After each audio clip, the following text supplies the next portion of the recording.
Hey team, Patrick here. Bit of a different topic for today's lesson, and we're going to talk about the speed of your shot, particularly how this relates to ground strokes, and not just how we can increase the speed of our shot, though that is important in the modern game, but look at how hard we should be hitting depending on the situation.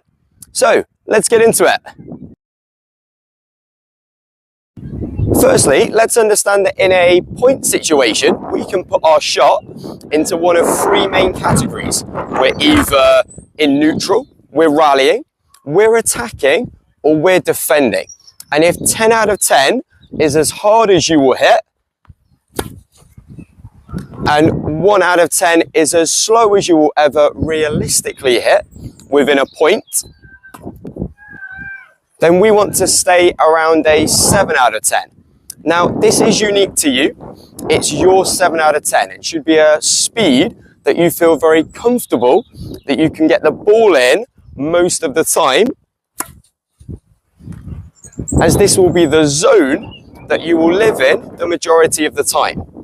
And a good target that I like to set my students is, can they get 5 balls in a row, cross court, beyond the service line? And we do this on both the forehand and the backhand, as this ensures that it was a good quality rally ball and they were in that 7 out of 10 range and not trying to hit the ball too hard.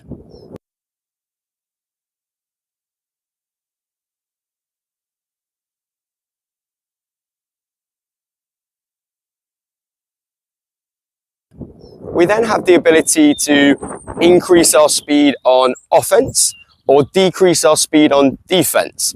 So I like my players to practice hitting at different speeds and feeling, well, what's a 4 out of 10 and what's a 8 out of 10,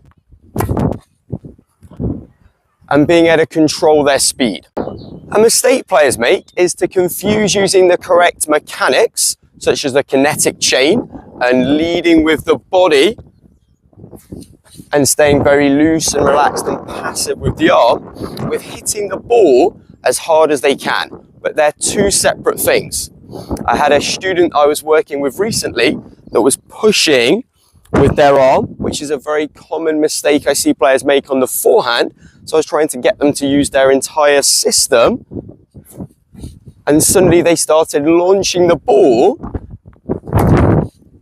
into the back fence, as this is the association that they had made. But we still need to control the speed. I like to say you can hit the ball as hard as you like, as you don't compromise your technique fundamentals, your balance, or your consistency. It's also how I explain it to kids, as how do you tell a child 70%? So don't hit the ball too hard for your current skill level, as it then becomes more of a slap rather than a stroke.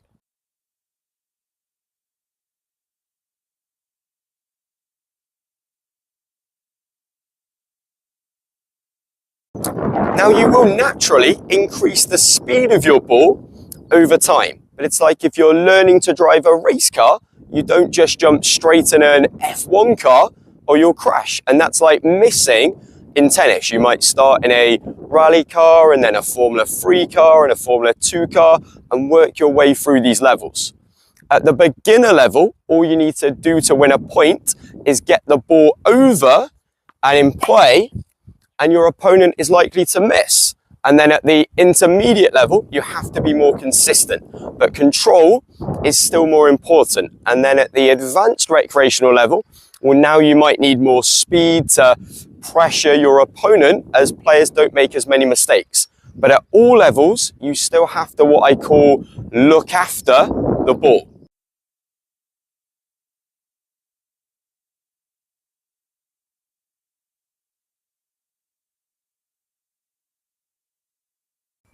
Obviously, we're not hitting as hard as Nadal's rally ball. So it is possible to keep the ball in play and play at higher speeds. But if we try and hit the ball too hard for our current skill level, then we're going to start making too many mistakes. Let's say the pros that you want to emulate on TV average 70 miles an hour on their forehand. Well, they still have the ability to hit the 100-mile-an-hour fastball in practice or on a winner down the line.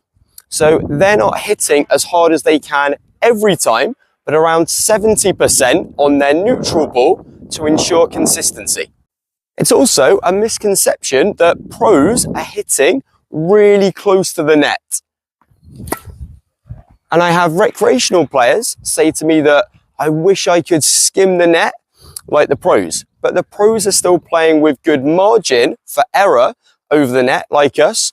And what you're seeing is an illusion. It's just this higher ball speed that's getting the ball to dip more quickly and with more spin. So to be clear, I'm absolutely not saying we shouldn't work on increasing the speed of our shot.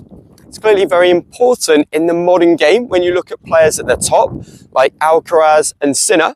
But most players I work with at the recreational level could benefit from finding their 7 out of 10 speed more in the rally, keeping more balls in play and working off this as a baseline up and down, and not going for the 10 out of 10 shot as often just because you made it one time 3 matches ago, but playing higher percentage tennis. Right team, hope this video has helped. If it has, please leave it a like and a comment below and subscribe to the channel, and I'll see you on court in the next one. Cheers guys.